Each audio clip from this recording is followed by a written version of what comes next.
Eso sabémoslo todos os galegos, pero hoxe volvenolo decir un galego de adopción, como é Paco Ascón, o noso querido artista, que además dos pincéis move a pluma, que é un primor. Así que parabéns, amigo meu, antes de nada. E bueno, por que temos que ir a Abelas Ainas? Mira, Abelas Ainas é digamos que é unha historia de amor e desamor que se produce nun sitio moi parecido ao sitio onde eu vivo. Todos os que de alguna maneira conocemos en certa profundidade a nosa Galicia, sabemos que no rural galego, e sobre todo no rural da montaña, é raro o lugar donde non existe algunha meiga, pero non meigas no sentido negativo, sino meigas no sentido positivo, como é o caso de que se relata nesta obra. Así que temos aí unha feiticeira, pero boa. Boa, sí. Unha fada boa. Sí, eso básase fundamentalmente, pois eso, nunha historia de amor. Hai un motivo profundo, interno, que é unha certa emigración, posto que a vida no rural da montaña é moi dura. Entón, pois, desde o siglo XIX, a finales do XIX, principios do XX, empeza unha emigración a Cuba, a Venezuela, a Argentina. Sí. Entonces, eso trae consigo que eses rapaces novos que se enamoran en Galicia e queren emprender unha nova vida e crear unha familia, pois sintan esa necesidade de mellorar a súa situación económica e social, non? Entón, pois, queren marchar, digamos que un pouco engañados por ese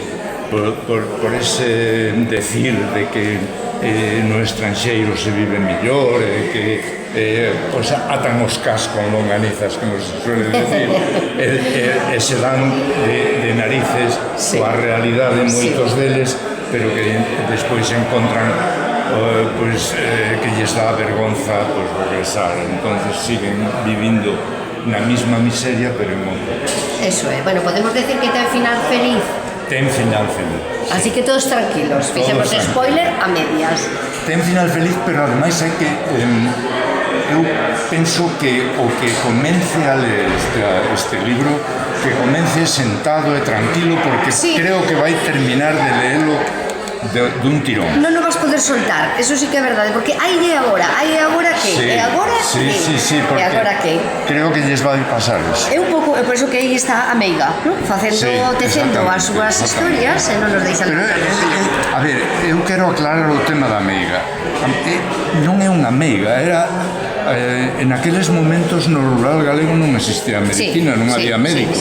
É unha menciñeira. Esta muller pois trataba os temas tanto a personas como aos animais, que acudían a ela os veciños para calquera cousa. Unha ovella que se poñía mala, ela preparaba un ungüento ou calquera cousa que sabía que ervas tiña que mezclar para sanar aquelo. A savia da tribu. Exactamente. A savia da tribu. Que despois que viña unha vaca que estaba pa parir e viña ao revés, pois ela iba e axudaba no parto da vaca, o sea, sabía de todo. Sabía de todo. E ao mesmo tempo tiña unha experiencia sociológica que axudaba aos veciños cando teñan uns problemas, digamos, de tipo psicológico, como o que se vai desprender despois da morte.